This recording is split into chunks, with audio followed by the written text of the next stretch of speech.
Oh, and you like Max, right? Sure, but I told you I'm going to the Troubadour tonight, and I'm leaving like now. Jake's late, and he's not picking up his phone, which probably means he's on a job and can't. He was supposed to be back by 7, so I'm sure he won't be much later. Will you please, pretty please, watch Max till he gets back? Hey, hold on a sec. First of all, I don't mind hanging out with Max, but I have to ask, is it really necessary? I mean, he's old, but that's hardly a condition requiring all this extra... He's diabetic. I guess he almost died a few months ago, and Jake's paranoid about leaving him for long stretches. Diabetic? Dogs can get diabetic? I had no idea. My mom's cat has it. It's not unusual in older pets. Max had his shots today, so he's good to go. Just give him water, and I'm sure Jake will be by the store to get him within the hour. You're staying till the cleaners get here, right? She checked her watch anxiously before looking up at me. Please, Brandon, I swear I won't... Oh, hush. Don't make promises you can't keep. Yes, I'll watch Max for an hour. It's only an hour, right? I need to get out of here by 9.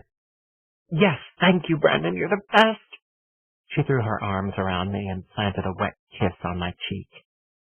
I rolled my eyes and untangled her limbs from around my waist. Yeah, have fun. I relocked the door after she left and looked down at Mac. Holy crap. This wasn't like the first time she'd tricked me into dog sitting. I hadn't known who he belonged to then. Now I did.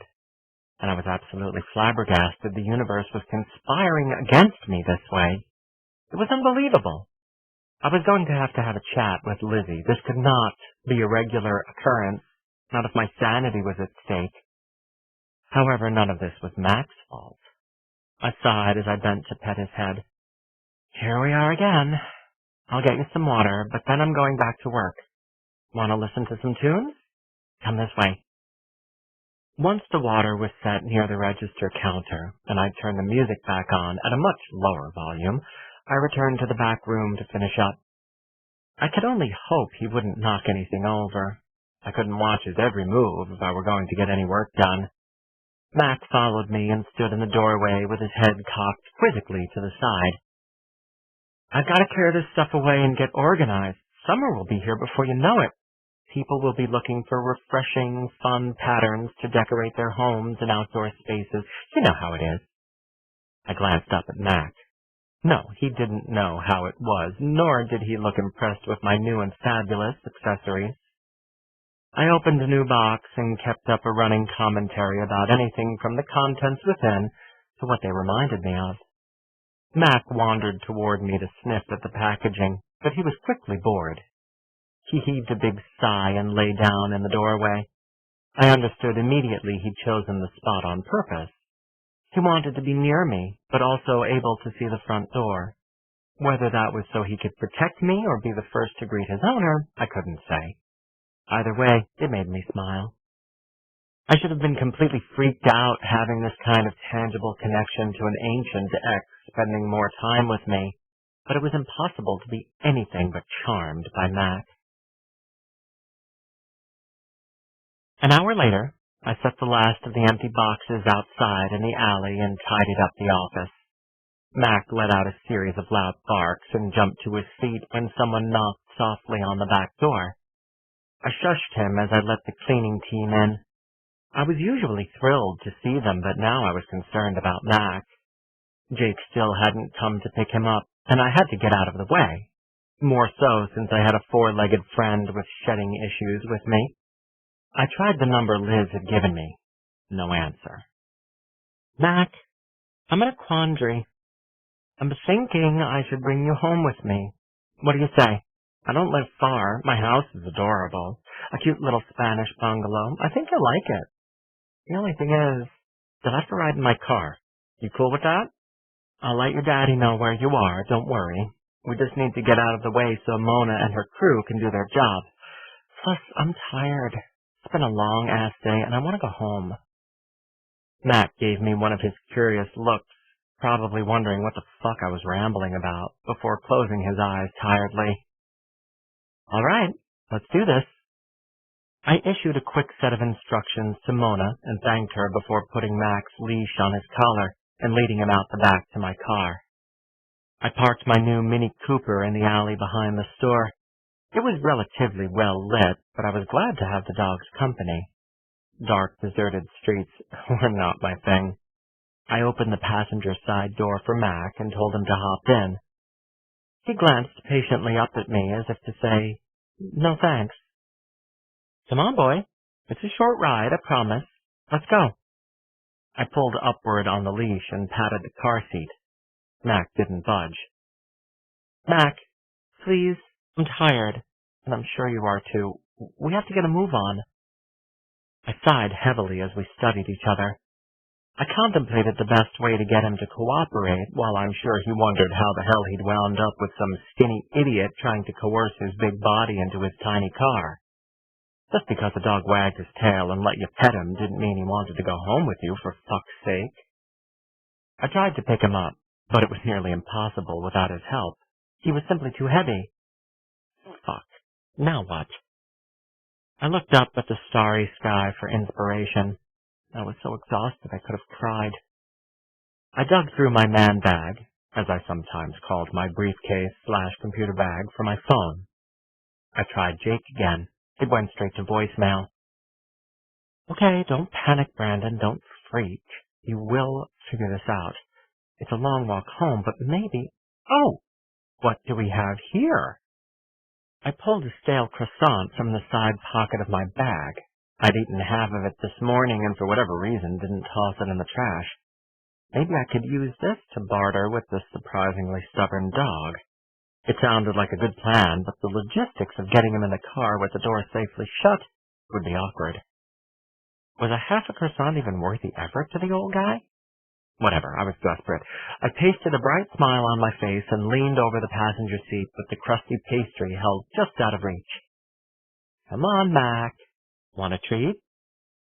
He cocked his head sideways and stood on his hind legs with his paws resting on the seat. "Almost there." I gave him a gentle shove, but it had the opposite effect. He sat back down and passively eyed me. I swore under my breath and threw the croissant across the car.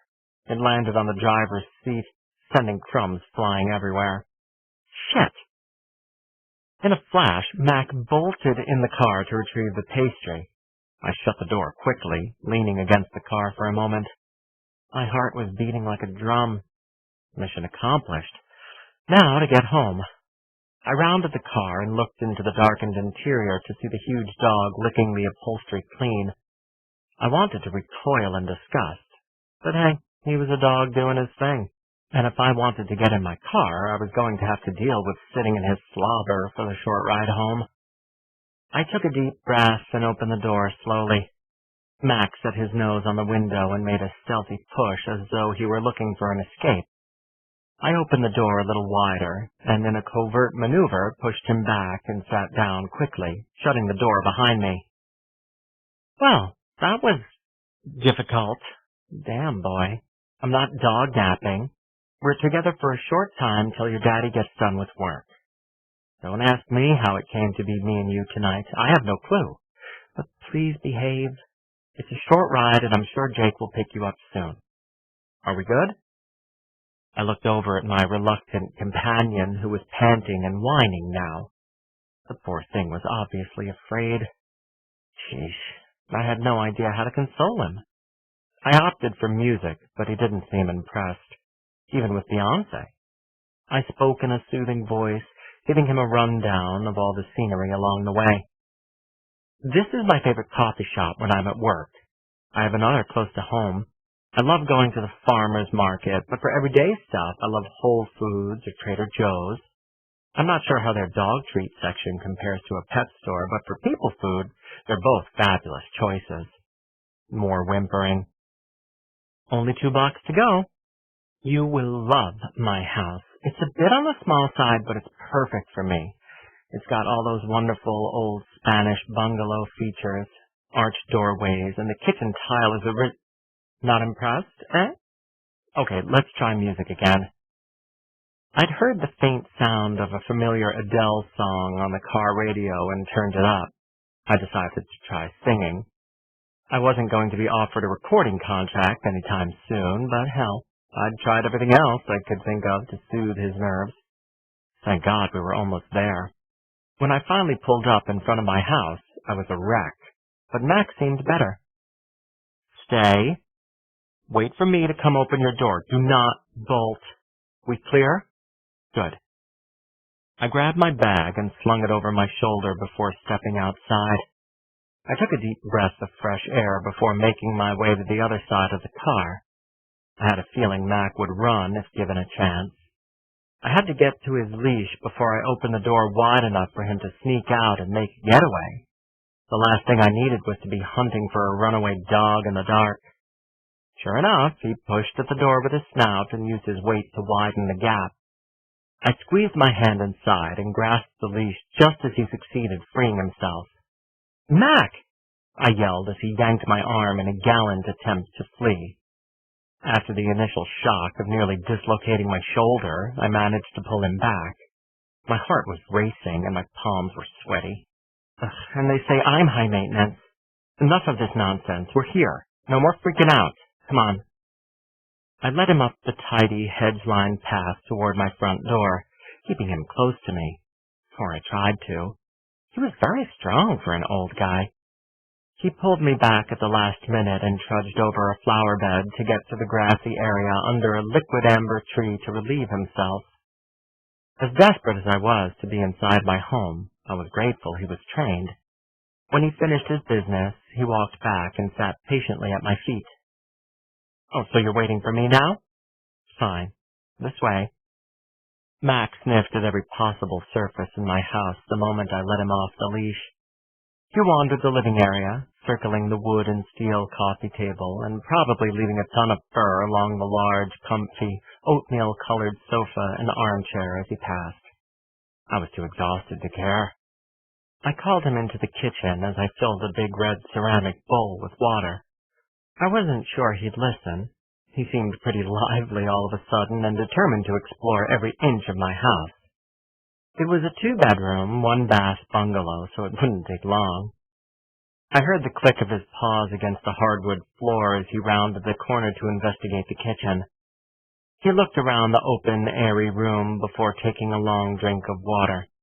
Then he turned in a circle 3 times and laid down with a huff under my tiny, zinc-topped kitchen table for 2. He closed his eyes and his breathing instantly morphed into a soft snore. I watched him closely for a moment, amazed by his ability to go from wide awake to sound asleep in seconds flat. Fine by me. My bed was calling my name. I headed for the bathroom to brush my teeth. As I stared bleary-eyed into the mirror, I heard the jingle of his collar tags and looked down to find him sitting in the doorway. "Nothing exciting is happening here, I promise. Aren't you tired?" No response. I was beyond exhausted and ready to give him the keys to the house, the car, and anything else he wanted, as long as I got to go to bed. I changed into a larger-sized T-shirt than I usually wore out in the real world and a pair of lightweight baby blue pajama bottoms, then jumped into my gloriously comfortable bed. I carelessly pushed the decorative print pillows aside and burrowed under the delicious weight of the duvet. I reached for my cell phone to turn on the alarm just as it buzzed and alerted me I had a new text message. I didn't know the number, but I figured it was Jake. "I'm sorry. I should be done in 1 hour. Text me your address. I'll pick Em up ASAP." Oh, hell no. I was not staying up another hour to wait for Jake fucking Wesley to pick up his damn dog. I was going to bed. I typed a quick message before I got myself wound up. I was desperate for sleep, and a peek at the dog lying on the cool hardwood floor a couple of feet away told me he felt the same. "Don't. I'm tired. Em is fine. Pick him up in the morning. I'll be up at 7. He replied immediately. "Thank you. See you at 7. Address?" I replied quickly and reached over to turn off the bedside lamp. The screen on my cell lit up with another message, complete with a yawning emoticon smiley face. "Good night, Bran."